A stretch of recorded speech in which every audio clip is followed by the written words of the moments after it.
सभी साथियों को प्यार भरा नमस्कार। जय हिंद। कैसे हैं आप सभी लोग?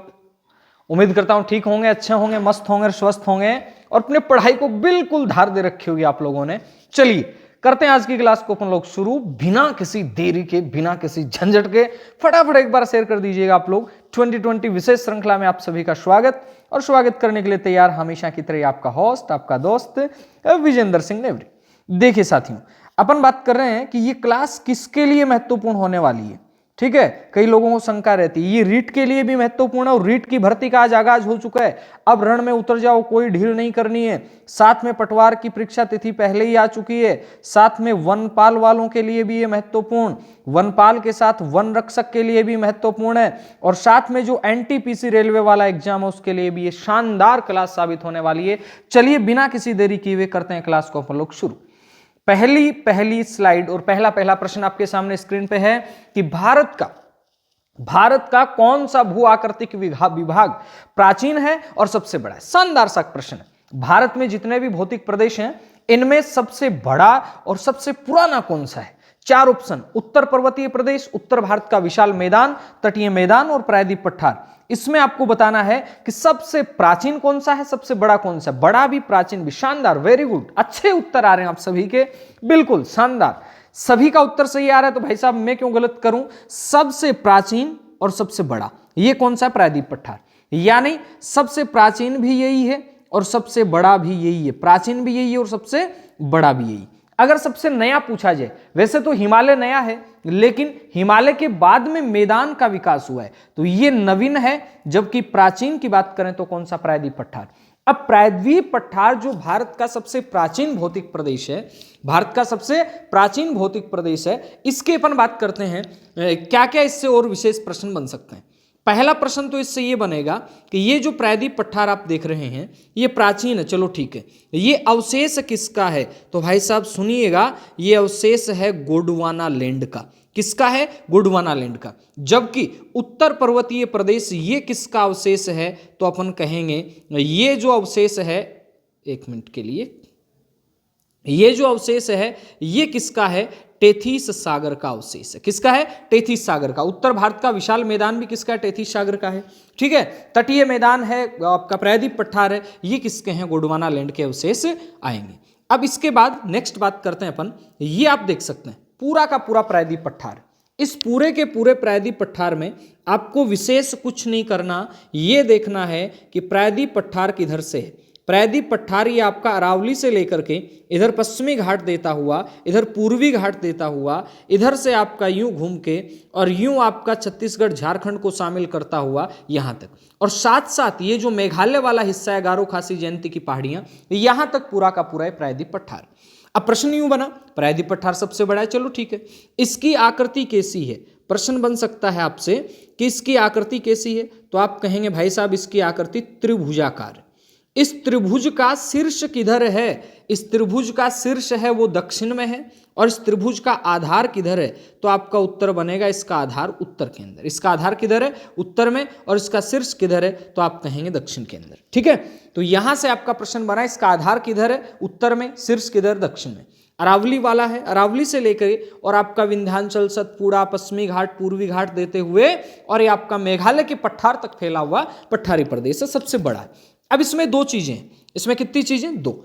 इसमें पठार भी हैं और साथ साथ इसके अंदर पर्वत श्रेणियां भी हैं। अब कौन कौन से पठार हैं और कौन कौन सी पर्वत श्रेणी है, इसके लिए अपन देखते हैं। पहले अपन देखते हैं कि प्रायद्वीप जो पठार है, इस प्रायद्वीप पठार के अंदर कौन कौन से पठार हैं, जरा गौर करेंगे। इन पठारों के अंदर अपन बात कर लेते हैं। नंबर एक पे याद रखना है कि भारत का सबसे बड़ा भौतिक प्रदेश तो प्रायद्वीप पठार है, लेकिन भारत का सबसे बड़ा जो पठार है वो कौन सा पठार है? तो मित्रों याद रखेंगे, भारत का जो सबसे बड़ा पठार है वो है दक्कन का पठार। भारत का सबसे बड़ा जो पठार है वो कौन सा? दक्कन का पठार। प्रश्न बनेगा कि गुरुजी दक्कन का जो पठार है ये किससे बना हुआ है? तो भाई साहब आपका उत्तर आएगा दक्कन का पठार लावा से बना हुआ है। किससे बना हुआ? लावा से। लावा है ये किससे निकला? तो आप कहेंगे लावा निकला ज्वालामुखी से। लावा किससे निकला? ज्वालामुखी से निकला। ज्वालामुखी का उद्गार कौन से काल में हुआ? कौन से कल्प में हुआ?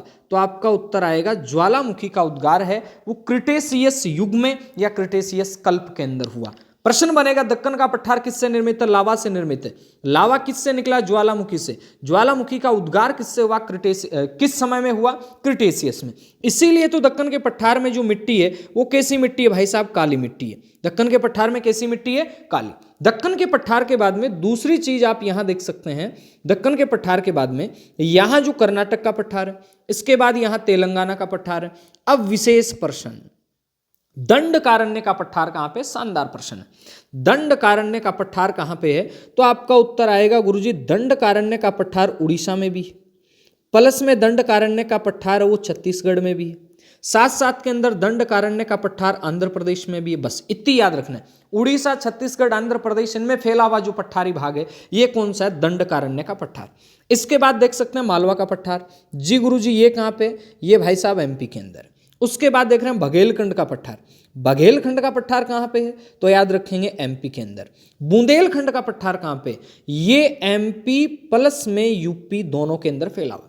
और एक यहां पे पठार आप जानते ही हैं, राजस्थान के हैं तो राजस्थान तो जानेंगे। हाड़ौती का पठार कहां पे? राजस्थान में। चलो ये बातें तो होगी भाई साहब। हाड़ौती का पठार कहां पे? राजस्थान के अंदर। ठीक है, अब एक विशेष पठार और बचता है, वो कौन सा है उसकी भी अपन लोग चर्चा कर लेते हैं।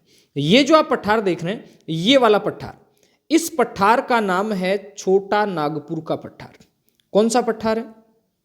छोटो नागपुर को पठार है।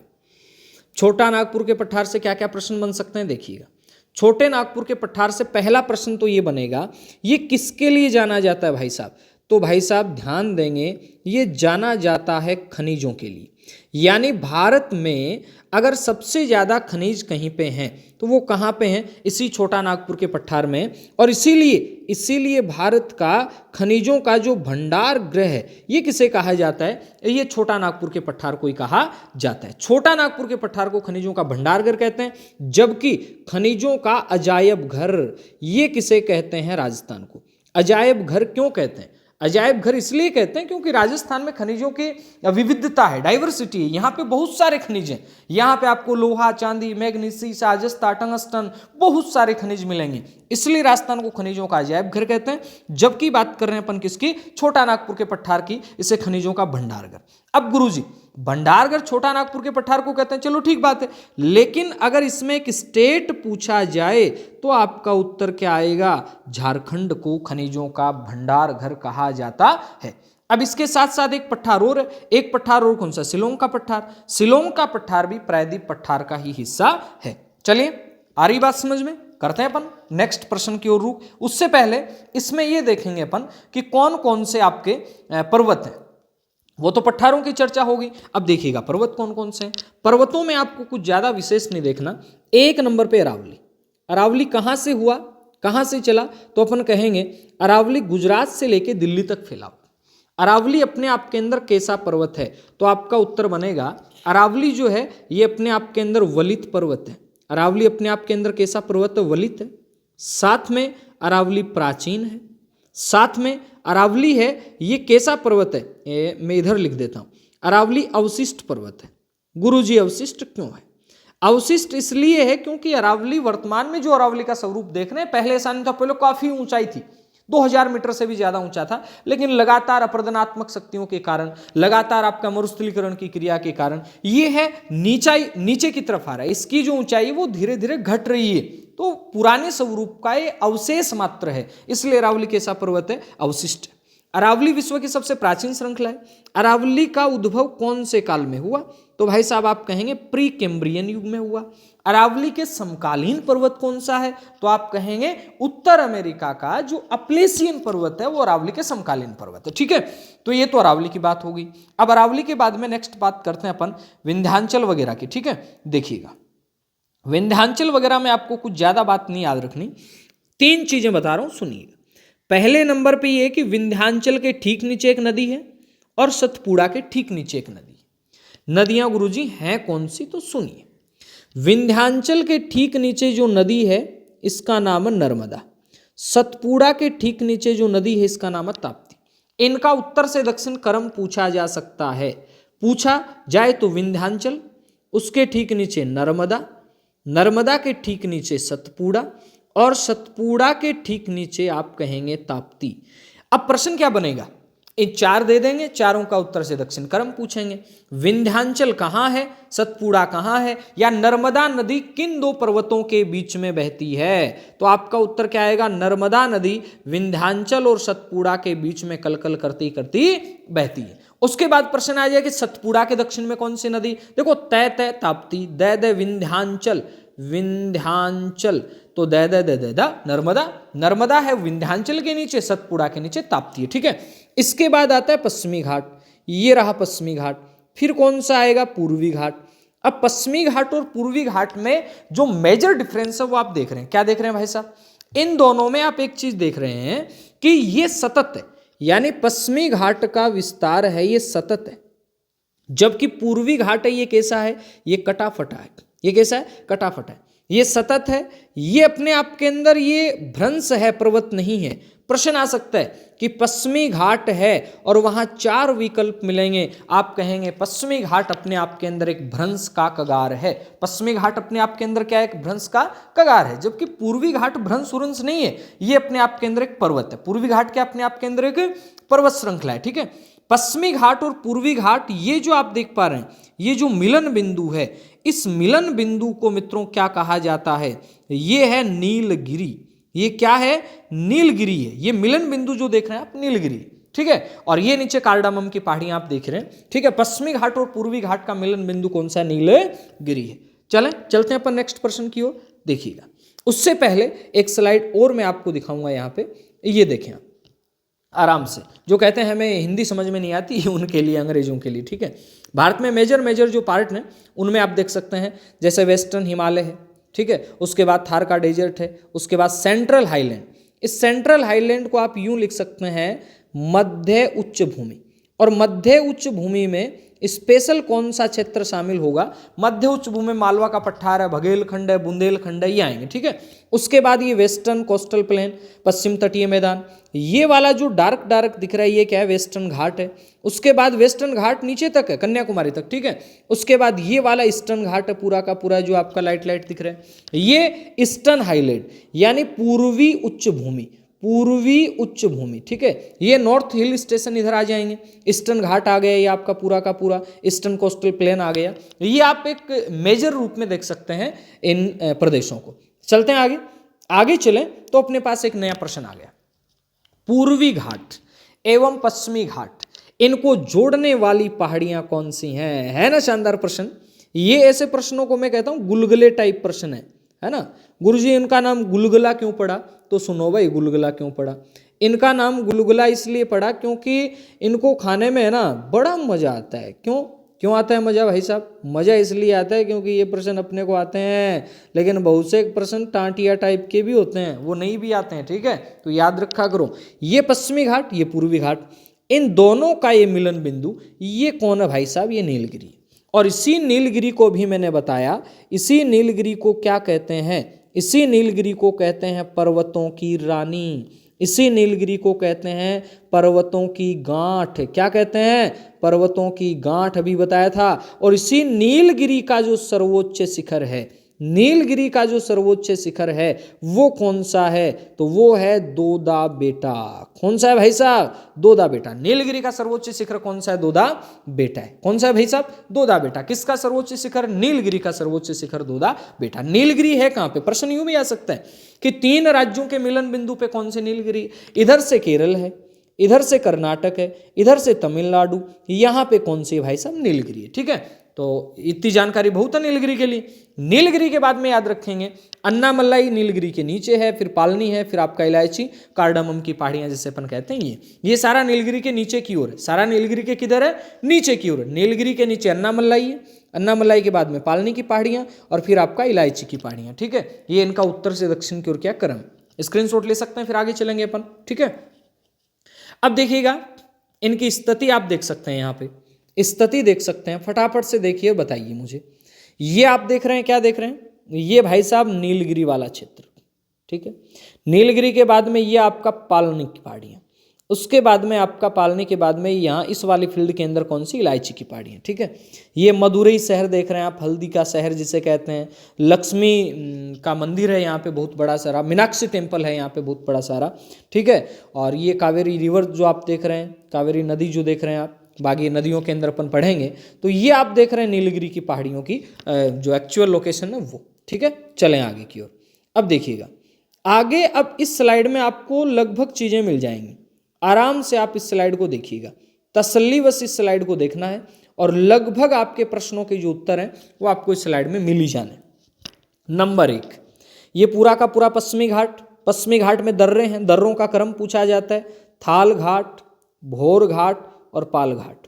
उत्तर से दक्षिण क्रम पूछा जाए, बताएंगे पहले पहले थाल घाट, फिर भोर घाट, फिर कौन सा, पाल घाट।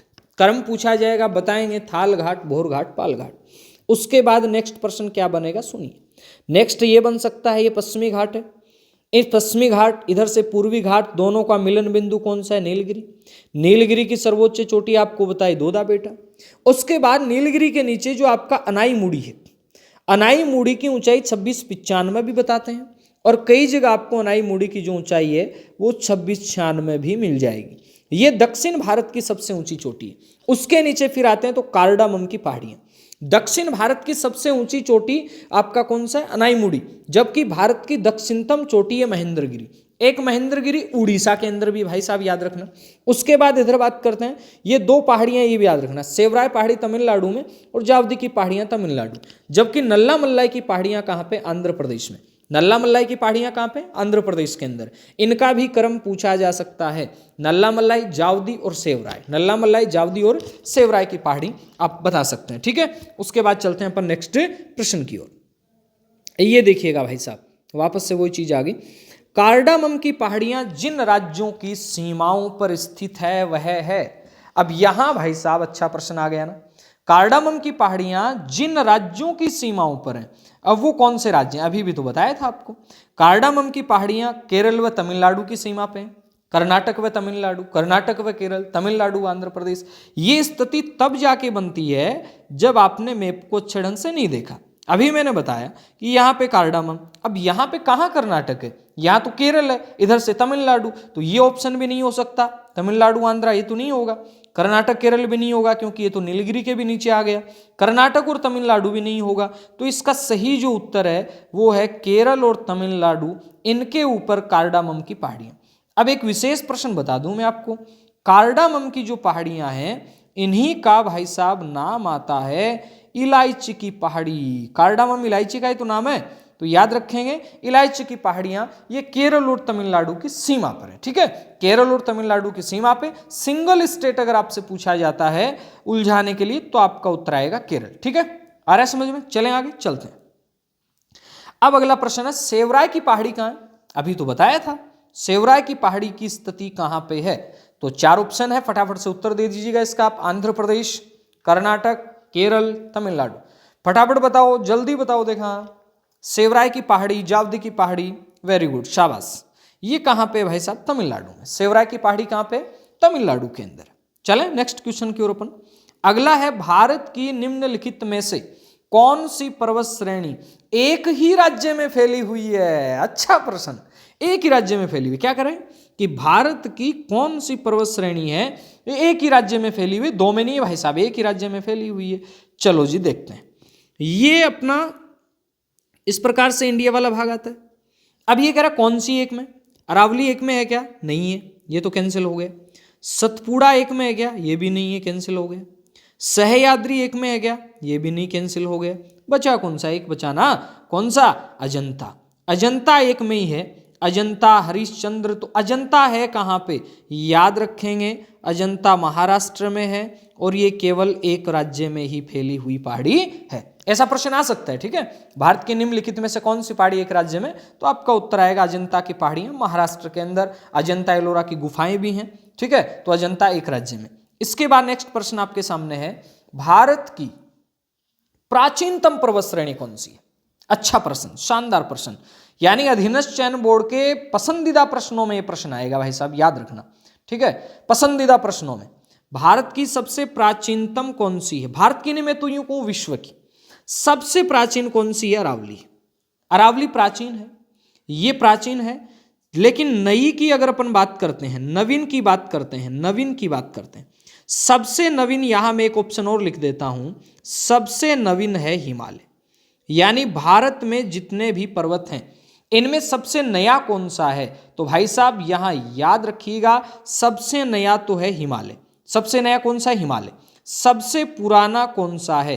तो आपका उत्तर आएगा सबसे पुराना अरावली। अरावली है, ये सबसे पुराना है। उसके बाद पूर्वी घाट बना, फिर विंध्याचल सतपुड़ा बने, फिर आपका पश्चिमी घाट बना, और सबसे बाद में कौन सा बना? हिमालय। ये क्या है? ये नवीन है। ये जो क्रम है ये इस प्रकार नवीन से किधर है? प्राचीन है। ठीक है। प्रश्न बनेगा अरावली विश्व के किस पर्वत के समकालीन है? तो आपका उत्तर बनेगा अरावली अपलेसियन पर्वत के समकालीन है। अपलेसियन कहाँ है गुरुजी? ये अमेरिका में है। हिमालय किसके समकालीन है? ये आल्पस के समकालीन है। आल्पस कहाँ है भाई साहब? ये यूरोप के अंदर है। ये कहाँ पे? यूरोप के अंदर है। अब अरावली की उत्पत्ति कौन से काल में हुई? प्री कैम्ब्रियन काल में। अरावली की उत्पत्ति कौन से काल में हुई? तो आपका उत्तर बनेगा प्री कैम्ब्रियन काल में। यहां मैं लिख देता हूं, अरावली की उत्पत्ति हुई प्री कैम्ब्रियन काल में। अरावली की उत्पत्ति प्री कैम्ब्रियन युग में की बात करते हैं अपन। यहां हिमालय लिखा था अभी अपन ने, इसकी उत्पत्ति कौन से युग में हुई? तो अपन कहेंगे अल्पाइन युग में। यानी हिमालय की उत्पत्ति अल्पाइन में, अरावली की प्री कैम्ब्रियन में, और ये बीच की अवधि में बने। चाहे पूर्वी घाट की बात करें, चाहे विंध्याचल की, सतपुड़ा की, पश्चिमी घाट की, सबसे प्राचीन अरावली है। अरावली ऑप्शन नहीं मिलता तो पूर्वी घाट है, ये भी नहीं मिलता तो विंध्याचल और सतपुड़ा भी क्या है? पुराने हैं। पश्चिमी घाट है, फिर आपका हिमालय आएगा। ठीक है, चलें आगे की ओर चलते हैं। अब देखिए नेक्स्ट प्रश्न आपके सामने, महादेव की पहाड़ियां किसका भाग है? महादेव की पहाड़ी किसका भाग है भाई साहब? बताइए। आपके सामने है महादेव की पहाड़ी। ये आप यूं देख रहे हैं, अपना जो अभी देखा था अपन ने, एक देखा था विंध्याचल, एक देखा था सतपुड़ा। तो महादेव की जो पहाड़ियां हैं ये किसका भाग हैं? तो आप कहेंगे ये सतपुड़ा का भाग है। किसका भाग है? सतपुड़ा। सतपुड़ा में इधर से आपका राजपीपला की पहाड़ियां आती हैं, उसके बाद में आपका महादेव की पहाड़ियां आती हैं, उसके बाद में आपका मेकाल की पहाड़ियां आती हैं। तो राजमहल राजपीपला है, उसके बाद महादेव है, फिर मेकाल है। ठीक है, तो ये किसकी हैं? महादेव की पहाड़ियां सतपुड़ा श्रेणी का हिस्सा हैं। महादेव की पहाड़ियां कौन सी श्रेणी का हिस्सा है? सतपुड़ा श्रेणी का हिस्सा है। ठीक है, चलें नेक्स्ट प्रश्न की ओर अपन लोग चलते हैं। ये आप एक बार इसको अच्छे ढंग से देख सकते हैं, मैप को तसल्लीवश देखिएगा। ये जो स्लाइड है इनको बनाने में बहुत ज़्यादा टाइम लगता है, और ये मेहनत केवल और केवल आप लोगों के लिए की जा रही है कि कैसे भी करके आप लोगों को याद हो ये चीज़ें और आप अच्छे ढंग से अपने एग्जाम को क्रैक कर सकें। देखिएगा, ये तो नर्मदा नदी देख रहे हैं, ये वाला, लेकिन नर्मदा के उत्तर में ये वाली जो श्रेणी है ये पूरी की पूरी कौन सी है? ये विंध्याचल श्रेणी है। विंध्याचल के ठीक नीचे कौन सी नदी बह रही है? नर्मदा नदी। और उसके नीचे ये वाली जो श्रेणी है ये भाई साहब पूरी की पूरी श्रेणी, ये कौन सी श्रेणी है? ये सतपुड़ा श्रेणी। सतपुड़ा में राजपीपला है, राजमहल नहीं है, राजपीपला। उसके बाद आपका ग्वालियर वाला है, फिर आपका महादेव है, महादेव के बाद मेकाल है। अब जरा एक बात पे गौर करेंगे आप, मेकाल श्रेणी में एक चोटी है, और चोटी का नाम क्या है? अमरकंटक। प्रश्न आ सकता है कि अमरकंटक किस श्रेणी में है? मेकाल में। जबकि बात करें महादेव के अंदर एक चोटी आती है, थोड़ा दूसरा ले लेते हैं अपन। महादेव में एक चोटी आती है और इसका नाम क्या है? धूपगढ़।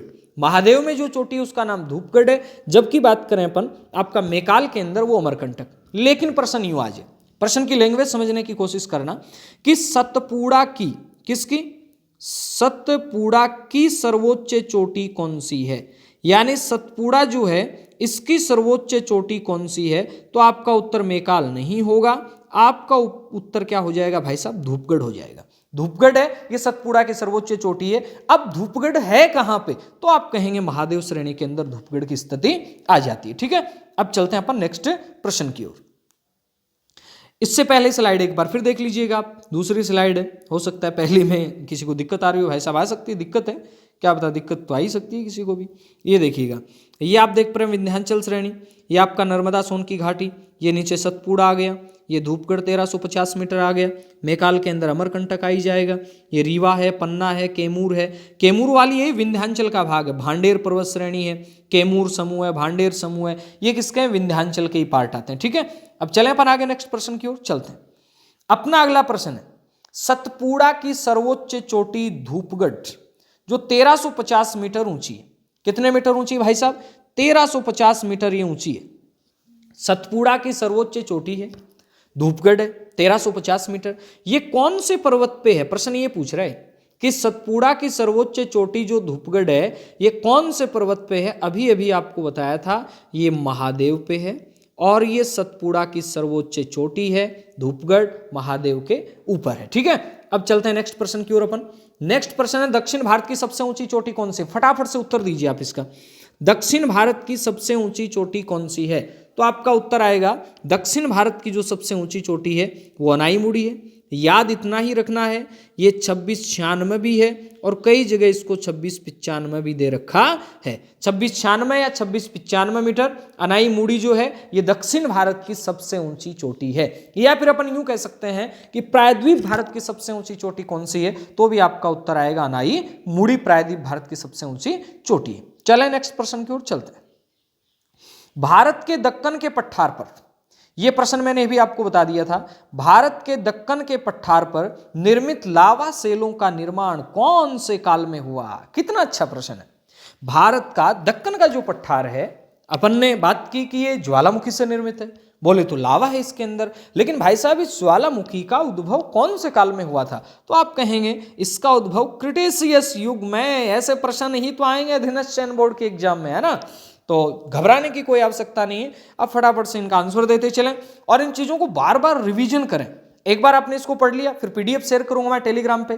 टेलीग्राम में आप सर्च कर सकते हैं जीके बाय नेवरी सर, आप टेलीग्राम ग्रुप ज्वाइन करें और वहां आपको इसकी पूरी पीडीएफ मिल जाएगी। ठीक है, क्रिटेशियस युग में हुआ। चलते हैं नेक्स्ट प्रश्न। निम्नलिखित में से किस तट से भारत का औसत समुद्र तल मापा जाता है? अच्छा प्रश्न है, बता सकते हैं आप। कौन सा ऐसा तट है जिससे भारत का जो समुद्र तल है वो मापा जाता है? तो इसका उत्तर बताने के लिए ज्यादा वेट नहीं करना पड़ेगा, चेन्नई। यानी भारत में आप देखते हैं फलां स्थान की औसत ऊंचाई, या आप कह सकते हैं समुद्र तल से, आप जब ट्रेन में जाते हैं तो सफर करते हैं, स्टेशन पे आता है समुद्र तट से ऊंचाई। अब समुद्र तल से ऊंचाई वो कहां से लेंगे? बेस क्या है? तो बेस है चेन्नई। बेस क्या भाई साहब? चेन्नई। यानी चेन्नई वाला जो है वो आधार है, और इस चेन्नई से आगे जैसे जैसे अपन चेन्नई है वो आधार है। अब आप मुंबई की स्थिति देखेंगे ये कितने मीटर ऊंचा है, राजस्थान की देखेंगे कितना है, फला स्टेशन कितना है, फला कितना है। तो ये इसमें जो आधार माना जाता है ये कौन से तट को माना जाता है? तो आपका उत्तर आएगा चेन्नई वाले तट को माना जाता है। ठीक है, चलते हैं अपन नेक्स्ट प्रश्न की ओर। अंडमान एवं निकोबार द्वीप समूह की सर्वोच्च चोटी है। अब पहली बात तो सर्वोच्च चोटी है भाई साहब कौन सी? पहला लोचा तो यहीं लग गया। सुनिए फिर मैं बताता हूं। अंडमान निकोबार की सबसे ऊंची जो चोटी है वो है सैडल पीक। Saddle peak. अब सैंडल पिंक नहीं है, ये सैडल है, सैडल। यानी सैडल चोटी अंडमान निकोबार द्वीप समूह की चोटी है, सर्वोच्च चोटी। लेकिन ये है कहां पे? अब अंडमान निकोबार में ही होगी, लेकिन अंडमान निकोबार के बहुत सारे भाग हैं, मोथो हैं, याद रखा करो। काल प्रश्न आप बात करें उत्तरी अंडमान, लघु अंडमान, दक्षिण अंडमान, मध्य अंडमान। ठीक है, तो सैडल पिक है, ये कहां पे है? तो अपना उत्तर आएगा सैडल पिक की स्थिति उत्तरी अंडमान के अंदर है। निकोबार की सबसे ऊंची चोटी कौन सी है? तो आएगा माउंट धूलियार। कई जगह थूलियार भी लिख रखा है, तो माउंट धूलियार या थूलियार एक ही बात है। ठीक है, अब चलते हैं पर नेक्स्ट। आइए आप स्थिति देख सकते हैं इसकी आराम से, आराम से इसकी स्थिति देखें सैडल पीक की। ये नॉर्थ अंडमान के अंदर है। ठीक है, नॉर्थ अंडमान। माउंट हैरियट, ये प्रश्न भी आ सकता है भाई साहब। माउंट हैरियट है ये कहां पे? साउथ अंडमान में। माउंट हैरियट कहां पे? साउथ अंडमान में। जबकि सैडल पीक है ये कहां पे? नॉर्थ अंडमान के अंदर आता है। ठीक है, फिर चलते हैं पर नेक्स्ट प्रश्न की ओर। अगला प्रश्न आपके सामने स्क्रीन पे है, बेरन ज्वालामुखी की स्थिति कहां पे? बेरन ज्वालामुखी, बेरन। और अब बेरन डट जा तो बा बेरन को नहीं आ, बेरन दूसरी है, और आज ज्वालामुखी है। बेरन को मतलब ही ज्वालामुखी आग ही है नहीं। तो बेरन ज्वालामुखी की स्थिति कहां पे भाई साहब? तो आपका उत्तर आ जाएगा, इजी सा प्रश्न है, अंडमान निकोबार में है, तो बंगाल की खाड़ी के अंदर। बेरन ज्वालामुखी की स्थिति कहां पे? बंगाल की खाड़ी के अंदर। अगला प्रश्न आपके सामने, श्रीहरिकोटा द्वीप की स्थिति कहां पे है? 4 ऑप्शन है। पहली बात तो है कहां पे हरिकोटा द्वीप? हाँ देखिएगा मैं बताता हूं। ये आप देख रहे हैं इंडिया। अब यहां पे भाई साहब एक झील आती है और इस झील का नाम आता है पुलिकट झील।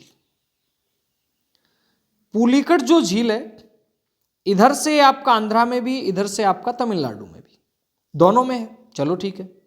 और पुलिकट झील आंध्र प्रदेश को किससे, बंगाल की खाड़ी से अलग भी कर देती है इस तट को।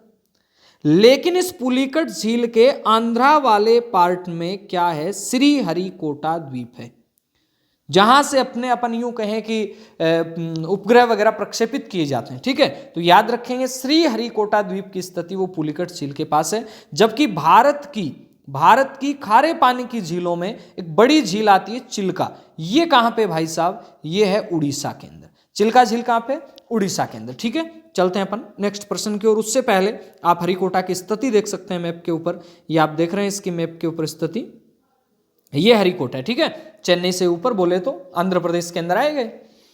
फिर चलते हैं नेक्स्ट अपन। हरिकोटा में क्या क्या बात कह रहा है कि भारत के दक्षिणी राज्य आंध्र प्रदेश के तट पर बसा हुआ ये क्या है, ये आपका एक द्वीप है और भारत का एकमात्र उपग्रह प्रक्षेपण केंद्र जो सतीश धवन अंतरिक्ष केंद्र। प्रश्न आ सकता है भाई, सतीश धवन अंतरिक्ष केंद्र है जिसे SHAR के रूप में जाना जाता है, ये कहां पे, ये आंध्र प्रदेश के अंदर आएगा। ठीक है, यहां से आपका बहुचरण रॉकेट, ध्रुवीय उपग्रह प्रक्षेपित किए जाते हैं, आदि आदि बातें। अब चलिए नेक्स्ट प्रश्न। लक्षद्वीप में द्वीपों की संख्या, लक्षद्वीप में द्वीपों की संख्या कितनी है बताइए, आप फटाफट से बताइए। लक्षद्वीप में द्वीप कितने हैं, तो मैं ही बता दूं, आप बता रहे हैं। लक्षद्वीप में द्वीपों की संख्या 36 है। जबकि अंडमान निकोबार में केवल द्वीप पूछे जाएं 252 है, लेकिन टापू सहित पूछे जाते हैं तो 572 हैं। ठीक है, 222 और 572। लक्षद्वीप में कितने हैं, 36 हैं। लक्षद्वीप में कितने हैं, 36 हैं। ठीक है, अब नेक्स्ट प्रश्न आता है, लक्षद्वीप निम्नलिखित में से है। लक्षद्वीप किससे बना हुआ भाई साहब, तो आप कहेंगे लक्षद्वीप जो है ये किससे बना हुआ है, तो आप कहेंगे लक्षद्वीप परवाल निर्मित है।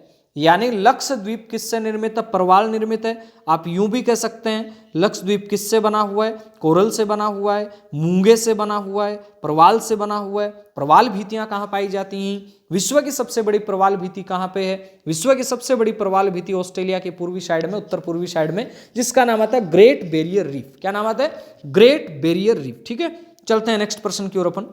भारत का सर्वाधिक आबादी वाला द्वीप कौन सा है बताइए। माजुली, यह तो सबसे बड़ा नदी द्वीप है।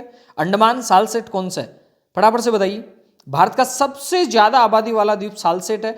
अब मुझे आप ये बताएंगे सालसेट द्वीप है कहां पे और इसके ऊपर कौन सा एक मुख्यतः नगर बसा हुआ है, फटाफट से बता दीजिए। ठीक है, इजी सा प्रश्न है। अब हो सकता है कई लोगों को ये इजी ना लगे, इजी प्रश्न है। सालसेट सर्वाधिक आबादी वाला द्वीप है। चलते हैं नेक्स्ट प्रश्न की ओर। कयाल क्या है, इजी प्रश्न है। कयाल अपने आप के अंदर, केरल के अंदर जो आपका लेगून है, ये इसे ही कयाल कहते हैं अपन। लेगून झीलें कहाँ पाई जाती हैं, केरल में पाई जाती हैं। ठीक है, लेगून का मतलब ये है कि यह जो आपका केरल वाला तट है इस प्रकार से कटाव साक हो जाता है और वो समुद्री जल से अलग जल का भराव साक यहाँ हो जाता है, इसे लेगून कहते हैं। तो ये कयाल क्या है, केरल में जो लेगून झीलें पाई जाती हैं इन्हें अपन क्या कह सकते हैं, कयाल कह सकते हैं। इसके बाद नेक्स्ट प्रश्न है, पश्चिमी घाट क्या है।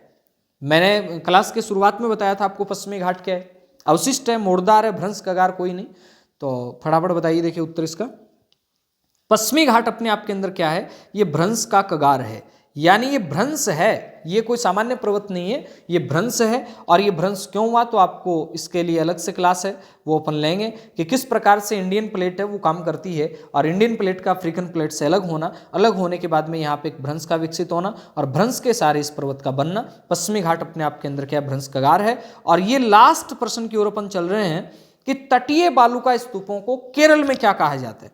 यानी तटों के ऊपर भी बालू का स्तूप बनते हैं, बालू का जमाव होता है, बालू के टीले बनते हैं, मरुस्थल में बनते हैं वो तो अलग है, लेकिन तटीय बालू का स्तूपों को केरल में क्या कहते हैं, प्रश्न ये है। तो भाई साहब केरल में इनको कहते हैं टेरिस, केरल में क्या कहते हैं, टेरिस।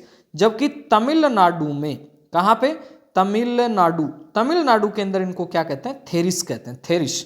तमिलनाडु में थेरिस कहते हैं और आपका केरल के अंदर क्या कहते हैं, टेरिस कहते हैं। ये थे आज के अपने 2020 प्रश्नों की विशेष श्रृंखला में 20 प्रश्न।